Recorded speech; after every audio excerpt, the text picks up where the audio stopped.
welcome back to the Ascendancy series. This is episode 15 of this run. If you made it this far, thank you for watching. We're going to have some fun with mortars this game. Kybrix and KB are brothers, and they are very good shots with the mortars. As you can see, they both get perfect hits their first 2 rounds off, and does exactly what we want them to do. It causes the enemy to break off of their mortar emplacement and have to face us head on. They start to funnel through this tunnel, which some previous breachers actually built through the mountain. But I noticed that Jimmy is their teenage boss, and he is wounded, which is good, because that will break their morale if he goes down or dies. But they're tunneling through the mountain, which is kind of funny that another group of raiders decided that it was necessary to tunnel through the mountain in order to attack me. But Jimmy's right leg is torn fresh off and his left leg shattered, so I don't think he's going to be alive much longer. And we did down a few of them with our first couple mortar shots. The rest of them funnel slowly through our kill box. I actually have the first video of this series is called Evolution of a Kill Box, and it talks about kind of how I built this and how it all went down from the beginning of building this colony. It's still evolving though. At the end of this video and in the final videos, I show kind of what it looks like with its final form. But this raid, they break off and don't even approach the final traps, which is good because the final traps are made out of more expensive material than wood. At first they were steel, and then I switched them to marble because I was running out of steel. But that helps us because we don't have to spend a ton of time rebuilding a bunch of expensive traps. Although those wood traps are costly, they're at least renewable and we can grow more trees. We're in the Boreal Forest, so wood is not really hard to come by. Chewy is our youngest child. He's full Yatkin, and he actually tames a grizzly bear for us on his first try. It's his first animal he ever tamed, so already contributing greatly to our colony. Unfortunately though, our first child's mother, Vod, is our slave, and she decides to revolt. She's Blade's mom. So Blade's not going to be very happy about this, but Oni-san and Calm, who's one of my Neanderthals, decide that, well, they have to stop the slave revolt, and in order to do that, Calm just, well, hits her in the head with his warhammer, so that puts a stop to her life, and, you know, Blade's not going to be super happy about that, but like I've said before, when the Rimworld taketh, sometimes it giveth, and we recruited Ingo, who is kind.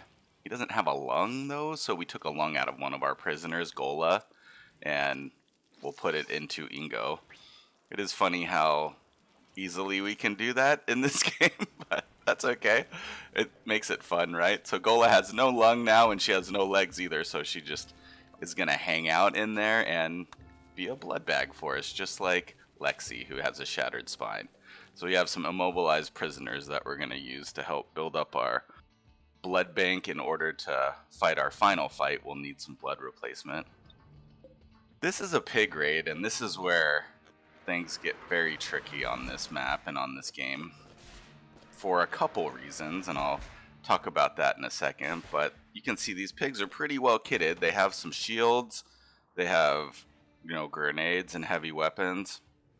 Our issue is that Kybrix and Little Bro KB, well, they're suffering the effects of this psychic suppression quest that we took on for the Empire. So their consciousness is 50%. So their mortar shooting and aiming is not very great. We start to shoot rounds at them, and we're almost had the perfect shot right there to kill that mortar, but unfortunately we didn't, and our rounds are just off a little bit because they're half conscious. So they're having trouble finding the appropriate range and accuracy. In addition, I'm running out of high explosive rounds. Like I mentioned, steel is at a commodity now in this base. I'm running out of steel, and you need steel to make high explosive rounds. So I'm going to have to start shooting incendiary shells at them, which is not ideal because I want to get them down so that they'll attack me. They're hitting me with their mortars. That mortar hit a fire foam pop pack, which is kind of funny. It luckily did not hit my gun emplacements. They've also shot a couple of rounds that have hit the mountain overhead of me, which is nice. But our rounds are continuing to kind of land just barely inaccurately enough to where we can't kill their mortars. And then they're getting a couple shots off of us. Luckily, that round that they just shot at us glanced off and only hit a couple wooden spike traps up north. But the pigs are definitely being as relentless as me with their mortar firing. So we're just kind of having a back and forth mortar barrage right now. And I'm not sure if there's an end in sight, especially if I run out of HE rounds and have to switch to incendiary shells. That's the first incendiary round, and you can see the brothers are not still shooting their mortars very accurately. They're still off target, and they've already kind of blown up my temple a little bit. That round hits the wall, luckily. I was really scared that they would drop a mortar round like into my hospital or into my living room where all my drugs are, because those would both be very devastating to me. Those are like the two most high commodity things I have, is my medicine, and then we need all the drugs too for the final raid. Some of my people are addicted to drugs, but I also need it to like boost them through the final raids. So I'm trying to save them and stockpile as much drugs as I can. That one almost hits into our refrigerator, but just kind of blows up the wall of the refrigerator in the temple. We're starting to kind of get to a point where the pigs are also running out of ammunition a little bit, and are also probably getting annoyed with me wounding some of them. I haven't killed any of them yet, but lighting some of them on fire. Here's their last round incoming. Also hits a pop pack. Those are pretty lucky shots for me, I'm going to be honest. You know, if I'm going to lose anything, sure, why not? It should blow up my fire extinguisher system. That's totally fine with me. We do down one of them, is unconscious, and then after that round, for whatever reason, they decide that they're going to go ahead and push us, maybe because we lit their food on fire, and, well, they're pigs and they're hungry. So they start pathing through the kill box, and they're pretty tough and have some armor and stuff, so they start popping all of our traps. They are definitely getting deep into it to the point where we're feeling like we're going to have to fight this. Only actually one makes it to the turret zone where they're going to start taking turret fire, and then they start retreating.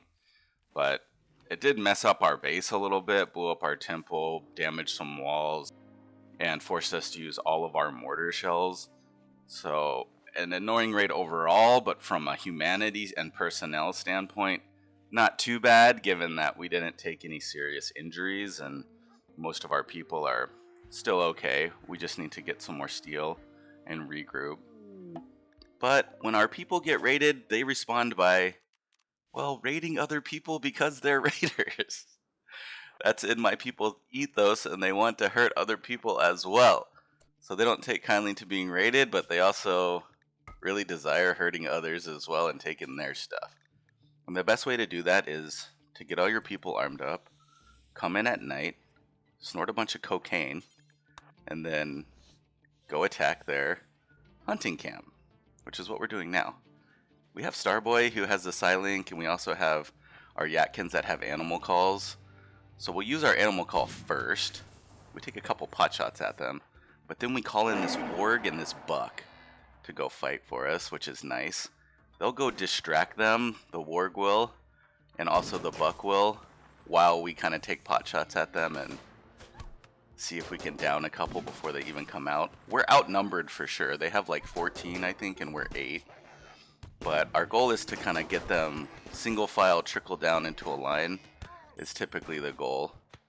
And then that way we can kind of pick them off one by one as they come in. We can focus our fire on each individual person as they roll in, rather than them overwhelming us with their numbers. That's why the animal call is so nice, because it tends to split up their group, and that way they're not all attacking you at once. Some of them will break off to fight the animals, while the other ones are coming in. So they kind of spread out through this building on the northwest, but overall our plan works well.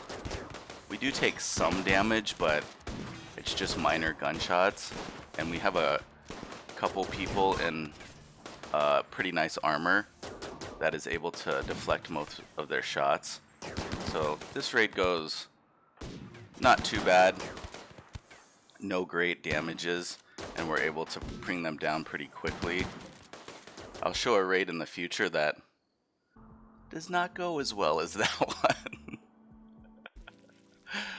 Our goal right now, though, is to grow a bunch of crops. We need more food so that we can feed the royals when they come, and so that Starboy can make his ascendancy to the royal throne, and then they will agree to take us off this planet where we're not getting raided every other day. In order to do that, we need a lot of food, we need a lot of drugs, and we need a lot of marble so that we can build this throne room. Luckily, this bug raid does not come directly into our throne room. It comes into the bug trap. If you watch the series from the beginning, you'll see also not only the evolution of the kill box, but how many times in sort of the evolution of this bug trap has helped this colony so much. It's very important for us because it takes up the time of an entire incident, an entire raid on our base. So instead of having to fight a bunch of people, we can just kind of sit back and let the bugs burn, and then we know that we have hopefully a period of respite coming that we can recover and continue to build, which is always the goal. Building and stacking and getting the royals to come help us fly us off of here, because we're a tribal start, so I don't know if we're necessarily going to build a spaceship. We're not that smart, but we could help some royals fight off some bad guys and, you know, get off the planet that way. This raid starts to get a little bit funky, though, because they have so many people with tox grenades. And they do a good job of rushing up their tox grenade throwers with their shooters behind them. So I have to have Starboy use his Vertigo Psylink. So he uses his Psylink, and you'll see that it causes them to start throwing up. They're all puking and sort of disoriented. But there's just so many grenade throwers that they overwhelm us, and we keep having to retreat back, because if you stand in that tox gas too long, like more than like 5 or 10 seconds on normal speed, your person has the potential to collapse and can really get to the point of like complete devastation. So we don't have a good choke point like we did on that other game where they were kind of coming at a single file, unfortunately. So this raid gets very messy. We decide that we're just gonna have to rush in, and we just rush each of them individually and just kind of take shots, and we're kind of running around in the open. I think the main reason we were able to do that and it was kind of successful was because they had so many grenade throwers that they didn't have that many people shooting and fighting with actual melee weapons, so it didn't matter greatly that we were running out in the open, or as greatly as it would have if there was, you know, people with a bunch of rifles and swords, etc. So now we're just trying to like get in here, get the loot, and get out of here, because some of our people are downed and they're pretty messed up. There's blood everywhere. People are like not doing great. So immediately after we reveal the contents of the hunting camp, we come back and bring our people back as quick as possible. They do all come back okay without any serious injuries, but that raid was kind of a wake-up call that we need to get out of here, because these aren't getting any easier. And this is our throne room. It's a work in progress. Each of the marble tiles costs 20 marble, so it's like we need a ton of marble to build this throne room because it needs fancy floors. So we'll continue to fight off raids while we're slowly building our throne room. We did not prioritize building more high explosive shells like we should have, but one good thing is that the brothers are no longer psychically suppressed, so their consciousness level is 100% at least. So their rounds are landing much more true. And it's summertime, so there's not a bunch of snow on the ground, and hopefully these trees and everything will burn pretty well and we can just shoot incendiary rounds at them. It would have been great to have an HE round right in the middle of them though. But the incendiary rounds are slowly doing the trick, and they're starting to burn away. There's 70 of them to my 13 people and 3 children. So these tribal raids are starting to get a little ridiculous in their numbers. Although, hey, I don't mind fighting people with bows and arrows. We eventually shoot enough fireballs at them that they decide that their time to rush us has come. I do like my setup on the bottom, though. It looks kind of cool. I put these barricades to cover the power lines so that it kind of looks like more professional, if you will. more nuanced. But they path through the kill box perfectly. The unfortunate part, obviously, every time they go through the kill box, I cringe a little bit because I have to rebuild all these traps. But it's okay. I built it for a reason, and it's serving its purpose well. They do make it all the way through, though. I didn't have all the traps created. So they come into the turret zone, and it just becomes a massive slugfest. My pig pin and my crops are also kind of in the kill box, which later on I will improve it and kind of adjust it a little bit. Although I don't have anywhere else to put the pigs, and I already built this human freezer down here, so the pigs are going to have to kind of be in combat from here in the rest of the game. Although, once we reach the end game, I'm just going to slaughter them all and cook a bunch of lavish meals with their bodies.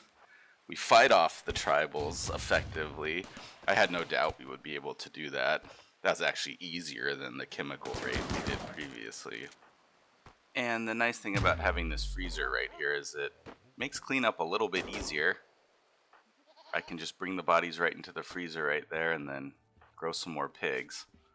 Although, now that I mention that, it wasn't that easy because some of my people actually get lung rot because there's so many bodies that all of this noxious gas causes them to start to get sick from all the freaking dead body carcass decay that's happening around them. This colony is starting to feel like Gaunt's Ghost. I don't know if any of you have followed Warhammer 40k, but Ibram Gaunt was one of the leaders of a regiment of soldiers called Gaunt's Ghost because their home planet was destroyed.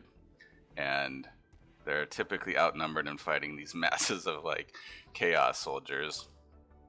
And I think Victor probably embodies the bravery of Gaunt's Ghost because he decides that he's fed up with these insane tribals continuing to rush our walls. So he found a triple rocket launcher that we had from a previous raid in the storage room, and he's gonna go say hi to them real quick. He's just gonna walk on out there. Victor is a guy that we captured before, and he's a psychopathic soldier, so I think he's fit for the job.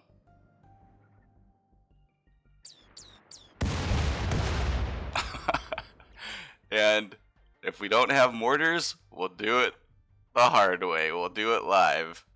And we'll just kind of walk out there and shoot them. But I think Victor was very, very pleased with that shot. He got a bunch of tribals down with that, and they are not happy. He's trying to run inside this door and close it before they can come, but it's a granite door, so it takes a while to open. I think that trap right there that killed that lead guy saves his life because this guy in the pink shirt almost catches him. He's like right there, and if the trap didn't get that first guy, he may have gotten caught out and died. So glad that Victor survived that because we're gonna need him later, I think. Again, kill box time. These tribals come through, and the total kills on this kill box has got to be reaching 1,000 now. I mean, especially with these raids coming in 70 and 80 each time. So this raid pumps off before they hit the marble traps is what I have now instead of steel because I'm running out of steel. So that raid went very well, and Victor was also welcomed back as a hero and great addition to the colony, having earned his place among the brave. Turns out that he got 33 of them with one triple rocket launcher. That's a pretty good KD ratio. I mean, probably one of the more fun and awesome things I've done in this game since I started playing. And again, glad he made it back. But like I said, this has started to turn into Warhammer, like the masses and masses and onslaught of humanity, souls, bodies, insane Neanderthals. This is a Neanderthal raid, and we don't have any traps. We're like, alright, we're just fighting this. We barely were able to rebuild any traps, so we're just chucking frags and killing Neanderthals. My grenade thrower is Armadillo, and she might not be the brightest grenade thrower of all grenade throwers in the universe or the galaxy. She tends to get some friendly fire happening, and has a history of throwing an errant grenade here and there. So that's why right now I just have her chucking her grenades into the field, because I get a little bit ambitious and try to have her throw a grenade down south into the southern box, but she just throws it right on top of our dog. And then she throws another one right on top of our dog. And unfortunately, Lila, our wolf, suffers some pretty devastating injuries. Yeah, her lungs blown off, her paw, like, she's like messed up. Dude, that dog is like seeing better days for sure. She also blew up some of our crops, but you gotta do what you gotta do. I mean, we gotta get these raids done without losing a bunch of people. And we have so many bodies that we just start burning them. It becomes a process of just managing all these corpses each time. I mean, hauling 80 corpses is insane. That just takes up all of your time in between raids. And of course the game makes it start raining, so I can't even burn them anymore. This raid is hilarious in that, I don't know, for some reason they think this mountain is part of my base and they're just attacking it. So we decide to stack up outside this time.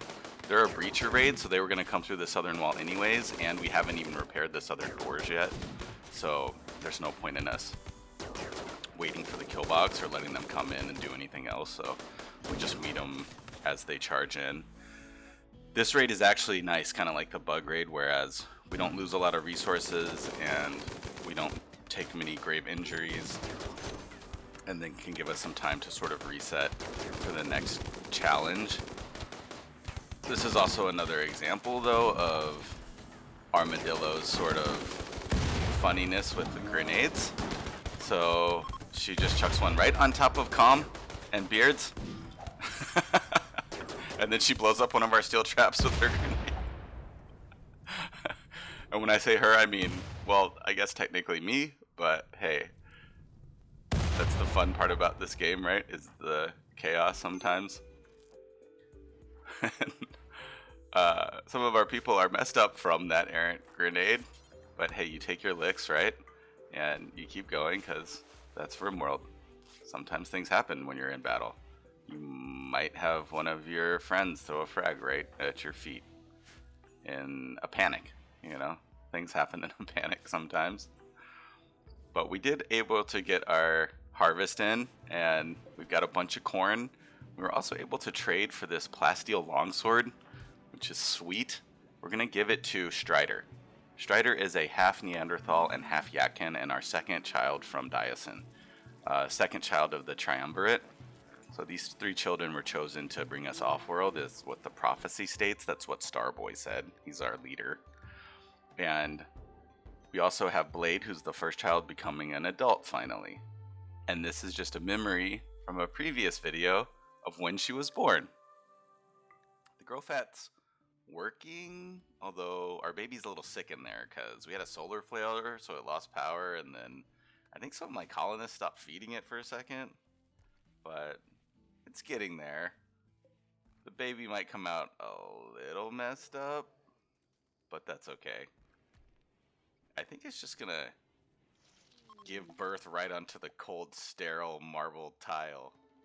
Blade will become a careful shooter, and she's already working on her plant skills and mining and construction, so will be a very useful person. We need construction people that they can build the traps back quickly after the raids. And then we're also trying to put some of these dead bodies we have to work instead of burning them all the time by maybe making another rat army. If you look back in my previous videos, I had a video where I was trying to make a rat army that didn't work great, but that was in order to fight the insects. It might work better against humans. So, and we're also hoping to expand our kill box. We've dug into the mountain a little more and have left some of the mountain columns in place so that we can hide back here, put some people back here, and use this as cover to shoot. We also found a steel vein in here, which was very, very huge for us. Stick around for the last video. Will be the finale of this colony and the final run. Thank you for watching.